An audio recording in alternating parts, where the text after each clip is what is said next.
নমস্কার বন্ধুরা, সোনালী কিচেনে আপনাদের সবাইকে স্বাগত জানাই। আশা করি আপনারা খুবই ভালো আছেন। আজকে একটা বড় তরমুজ নিয়ে এসেছি আর একটা নারকেল নিয়ে এসেছি। ভাবছেন কি বানাবো? আজকে গরমে প্রাণ ঠান্ডা করা দু রকমের আইসক্রিম আপনাদের সাথে শেয়ার করব। একটা তরমুজের আইসক্রিম আর একটা নারকেলের আইসক্রিম। আপনারা প্রথম থেকে শেষ অবধি ভিডিওটা দেখতে থাকুন, আশা করি আপনাদের খুবই ভালো লাগবে। প্রথমে তরমুজের আইসক্রিম বানাবো। তরমুজটা কেটে নেব। দেখুন বন্ধুরা, তরমুজ একদম লাল টকটক করছে। এই তরমুজের আইসক্রিম খুব ভালো হবে। তরমুজটা এবারে ছোট ছোট টুকরো করে আমি কেটে নেব।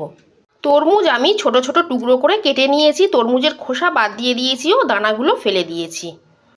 আজকে আমি তরমুজের আইসক্রিমে চিনি ব্যবহার করব না, মিছরি দিয়ে আমি আইসক্রিমটা বানাবো। আপনারা চিনি মিছরি আপনাদের যেটা পছন্দ আপনারা সেটা দিয়েই বানিয়ে নিতে পারেন।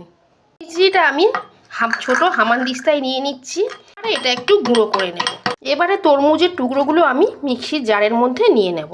এবারে এর মধ্যে দেব 3 চামচ মিছরি গুঁড়ো। আপনারা যদি চিনি ব্যবহার করেন 4 চামচ চিনি এখানে ব্যবহার করবেন। তরমুজের আইসক্রিমের স্বাদ আরও একটু বাড়িয়ে দেওয়ার জন্য এর মধ্যে দিয়ে দেব হাফ পাতিলেবুর রস, 4 ভাগের 1 ভাগ গন্ধরাজ লেবুর রস। আর এর মধ্যে দিয়ে দেব হাফ চামচ বিট নুন। এবারে এটা ঢাকনা লাগিয়ে মিক্সিতে একটা পেস্ট বানিয়ে নেব। তরমুজ মিক্সিতে পেস্ট বানিয়ে নিয়েছি।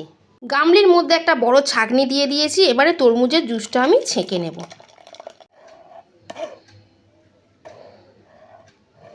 তরমুজ ভালো করে ছেঁকে রস বার করে নিয়েছি। এই অবশিষ্ট অংশটা বাদ দিয়ে দেব। তরমুজের আইসক্রিম বানানোর জন্য এই জুসটাই আমাদের দরকার। এবারে আইসক্রিম মোল্ডের মধ্যে জুস দিয়ে দেব। আইসক্রিম মোল্ডের মধ্যে আমি তরমুজের জুস দিয়ে দিয়েছি। অল্প একটু জুস আমার বেঁচে গেছে, এটা আমি প্লাস্টিকের গ্লাসে দিয়ে দেব।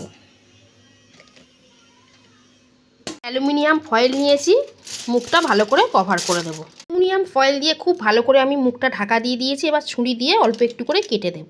আমি একটা করে কাঠি এর মধ্যে দিয়ে দেব।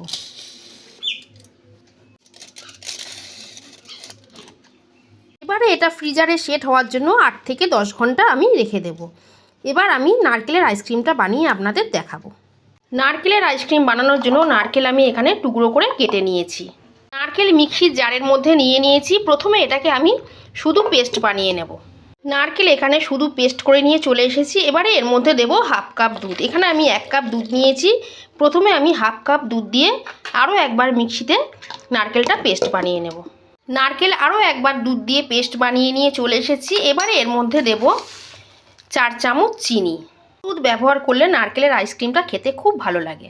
হাফ চামচ ছোটো এলাচের দানা, হাফ কাপ দুধ এর মধ্যে দিয়ে দেব। এটা ঢাকা দিয়ে মিক্সিতে একটা মিহি পেস্ট বানিয়ে নেব। আর এই মিশ্রণটা একটা পাত্রে ঢেলে নেব। মিশ্রণটা একটা বাটির মধ্যে আমি খালি করে নিয়েছি। এবারে আইসক্রিম মোল্ডের মধ্যে মিশ্রণটা অল্প অল্প করে দিয়ে দেব।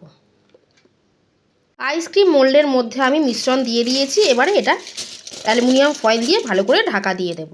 ছুরি দিয়ে অল্প অল্প করে চিড়ে দেব। করে কাঠি এর মধ্যে আমি বসিয়ে দেব। এবারে এটা ফ্রিজে 7 থেকে 8 ঘন্টা রেখে দেব। তারপর আপনাদের বার করে দেখাবো। বন্ধুরা 8 ঘন্টা হয়ে গেছে, আইসক্রিম আমি বার করে নিয়ে চলে এসেছি। এবার আপনাদের আমি খুলে দেখাবো। বন্ধুরা আইসক্রিমগুলো কত সুন্দর জমে গেছে। একটা পাত্রে জল নিয়েছি। এবার জলের মধ্যে আইসক্রিমের মোলটা বসিয়ে দিলাম। কিছুক্ষণ পরে আপনি আইসক্রিমগুলো খুলে বেরিয়ে আসবে। এই দেখুন বন্ধুরা, আইসক্রিম কি সুন্দর জমে গেছে। দেখুন বন্ধুরা, প্রত্যেকটা আইসক্রিম কত সুন্দর তৈরি হয়েছে। আপনারাও বাড়িতে এভাবে বানাবেন, বাচ্চা থেকে বড় সবারই খুবই পছন্দ হবে। নারকেল আইসক্রিম আর তরমুজের আইসক্রিমের রেসিপি আপনাদের কেমন লাগলো কমেন্ট করে জানাবেন। ভালো লেগে থাকলে লাইক করবেন, শেয়ার করবেন, সোনালী কিচেন চ্যানেলটা সাবস্ক্রাইব করে দেবেন। আজকের মতো এই পর্যন্তই। সবাই খুব ভালো থাকবেন, সুস্থ থাকবেন। ধন্যবাদ।